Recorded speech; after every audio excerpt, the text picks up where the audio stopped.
Hello everyone, it's me, Eclectic White Witch, and this video is going to be based on how to write your own personal spells. This is basically me sharing you guys my personal, my personal way, my spell formula in a way on how to write your own personal spells. It's basically an outline on how to do it from my own perspective and my own experience. I actually have a page in my book that's with me right now.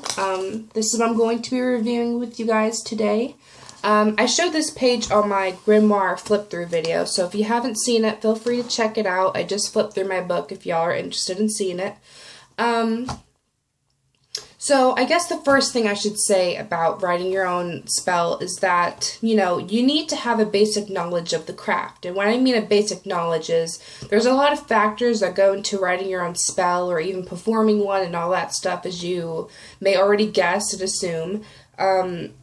There's a lot of things that go into it, and until you really know enough of the craft, it's going to be kind of hard and complicated for that reason.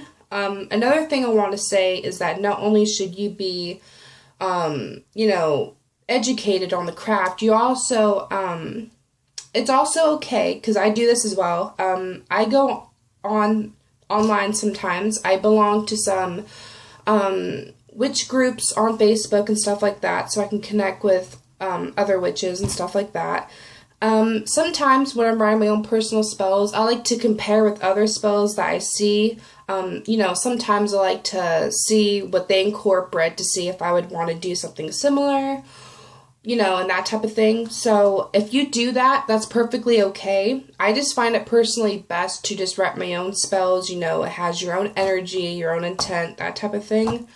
So this is my guide on how to do that. So with all of that said, I'm just going to go right into that. So, like I said, I'm referring all back to this in my book.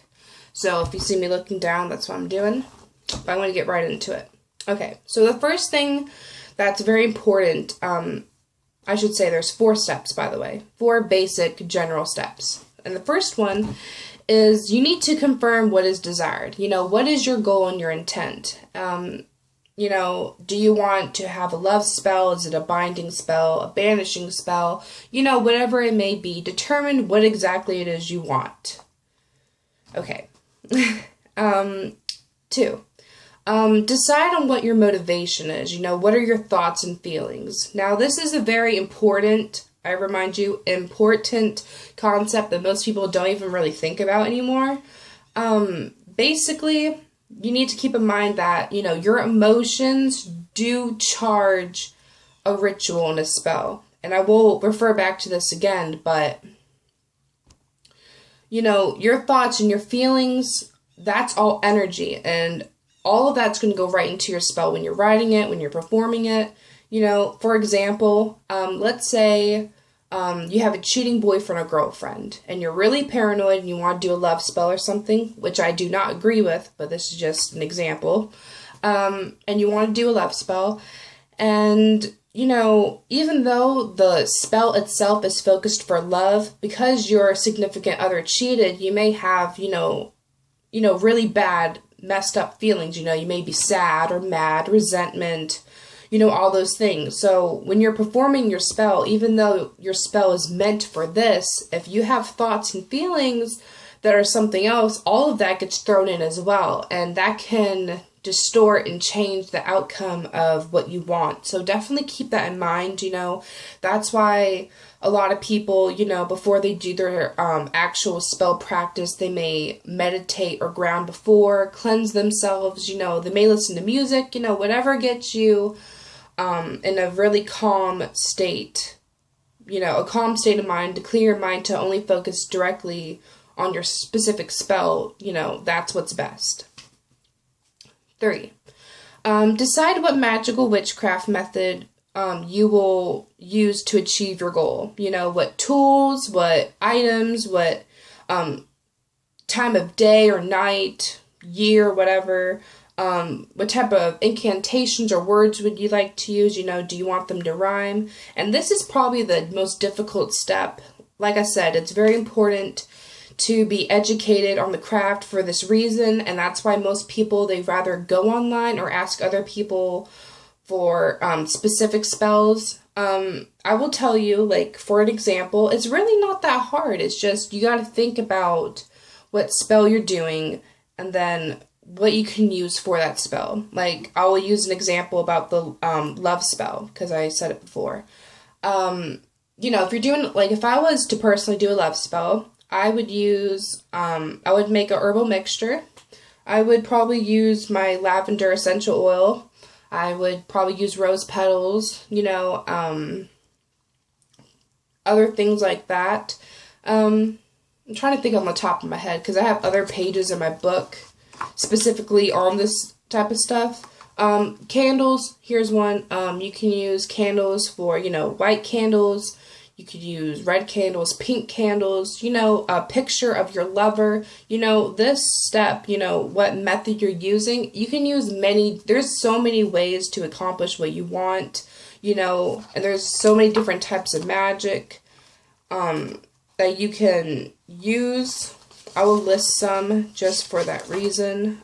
You can use, you know, there's binding, candle magic, crystals and stones you could use. You know, you can incorporate the elements, your dreams, herbs, knot magic, healing magic, poppets, sex magic. You know, it just depends what you're wanting to do. So, you know, you got to determine that. And the fourth step, I will say, is that you need to define an alternative target or an excess of power to be used. You know, basically, what can you use to amplify and strengthen power into your spell, you know, and this can be like your spirit guides or guardians, spirits, you know, anything like that. Anything to basically amplify your spell even more, you know, like herbs and herbs, talismans, you know, crystals, anything like that can be used as well.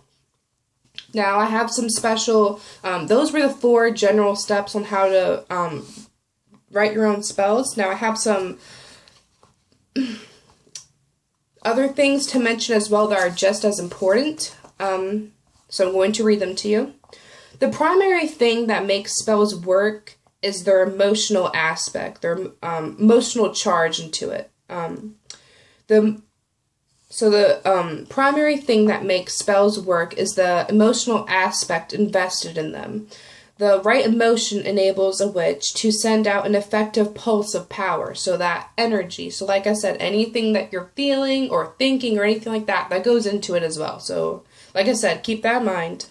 Now, if you have done a spell, like, you know, you wrote your spell, you did it, all that type of stuff, here's a basic guideline, I will say. If you did your spell and it hasn't began to work or manifest within 28 days, which is basically a lunar cycle. So if if your spell didn't work within a month or a lunar cycle or 28 days, you may need to stop and revisit, you know, your spell. I would say, you know, things may need to be tweaked, some variables, different things, you know, and that's the thing about writing your own spells. Like, until you get the hang of it, you know, and see what works best for you and that type of thing, it's going to take a while for your spells to actually work, you know, depending on what type of spell it is or, you know, what methods you use or what works best for you. And don't feel discouraged because, you know, we're all learning. Every witch is still learning. I don't care if you're a high priestess or what, or how long you've been on this path. I'm still learning, and that's what makes this path exciting, you know? So if you haven't seen any results in your spell within 1 lunar cycle, definitely take the time to see if you can change anything or tweak it or add something to give it more power, you know, or add things or take some things out, you know, anything. Like, once you get the gist of it, you'll be able to sense and feel what is wrong or get a general, you know, feeling, like I said, your intuition. But that was my basic spell formula, my guideline, my outline on how to write your own personal spells. I hope you guys enjoyed. Feel free to leave me some questions or feedback down below. I always love hearing back from you guys. Thank you guys for watching. Blessed be and love and light.